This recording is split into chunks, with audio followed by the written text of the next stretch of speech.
তুরস্কের বায়ারাক্তার টিভি-2 ড্রোন সম্ভবত এই মুহূর্তে বিশ্বের সবচেয়ে পরীক্ষিত যুদ্ধ ড্রোন, যা ব্যবহৃত হচ্ছে বিশ্বের বেশ কয়েকটি যুদ্ধক্ষেত্রে। আর্মেনিয়ার বিরুদ্ধে লাগানো কারাবাখের যুদ্ধে আজারবাইজান এই ড্রোন ব্যবহার করেই ধ্বংস করেছিল প্রতিপক্ষকে। রাশিয়ার সামরিক কনভয়ের প্রচুর ক্ষতি করেছিল। এই বিশ্বসেরা ড্রোন আছে বাংলাদেশের ভান্ডারেও। গত বছরই টিভি-2 অ্যাটাক যোগ হয় বাংলাদেশ সেনাবাহিনীতে। রাখাইন সীমান্তের বর্তমান পরিস্থিতিতে আবার উঠে এসেছে টিভি-2 অ্যাটাক ড্রোনের নাম।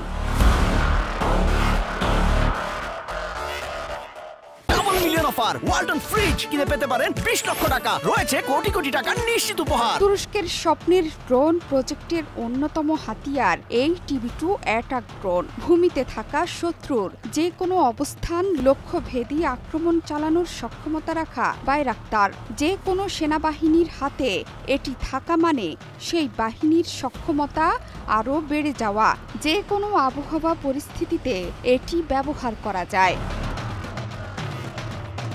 বিভিন্ন সংবাদ মাধ্যমে তুমুল আলোচিত হচ্ছে তুরস্কের ড্রোন নিয়ে। নাম বায়রাক্তার টিভি-2 ড্রোন। প্রতিরক্ষা সরঞ্জামের দুনিয়ায় তুরস্কের তৈরি ড্রোন নজরদারি এবং হামলা চালাতেও সক্ষম। 12টি ড্রোন আনা হয়েছে বলেও দাবি করা হচ্ছে, যা নিয়ে আগ্রহের কমতি নেই সমর বিশেষজ্ঞদের। বিশ্বজুড়ে চলমান অস্থিরতায় বেড়েছে সমরাস্ত্রের উৎপাদনও। মাত্র কদিন আগেই যুক্তরাষ্ট্রকে কাঁপিয়ে দিতে বিশাল বিশাল সব যুদ্ধ বিমানের প্রদর্শনী করেছিল চীন। তবে ড্রোন তৈরিতে সিদ্ধহস্ত তুরস্ক।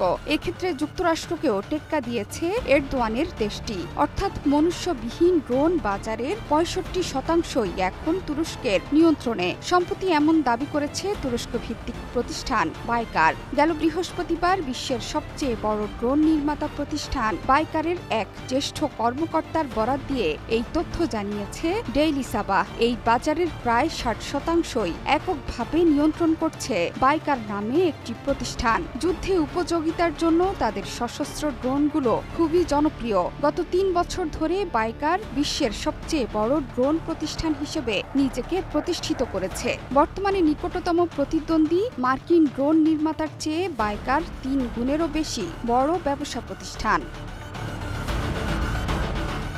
বর্তমানে সারা বিশ্বে সবচেয়ে বেশি ও দ্রুত উৎপাদন সক্ষমতা সম্পন্ন ড্রোন নির্মাতা হিসেবে পরিচিত তারা। ইউক্রেনের সামরিক বাহিনী রাশিয়ার বিরুদ্ধে বায়রাক্তার টিভি-2 ড্রোন ব্যবহার করার পর এটি আন্তর্জাতিক অঙ্গনে পরিচিতি পায়। পাশাপাশি আজারবাইজান ও উত্তর আফ্রিকার যুদ্ধেও এই ড্রোন ব্যবহার হয়। প্রতিষ্ঠানের প্রধান প্রযুক্তি কর্মকর্তা সেলজুক বলেন, বায়রাক্তার টিভি-2 বর্তমানে সারা বিশ্বে সবচেয়ে বেশি রপ্তানি হওয়া ড্রোন।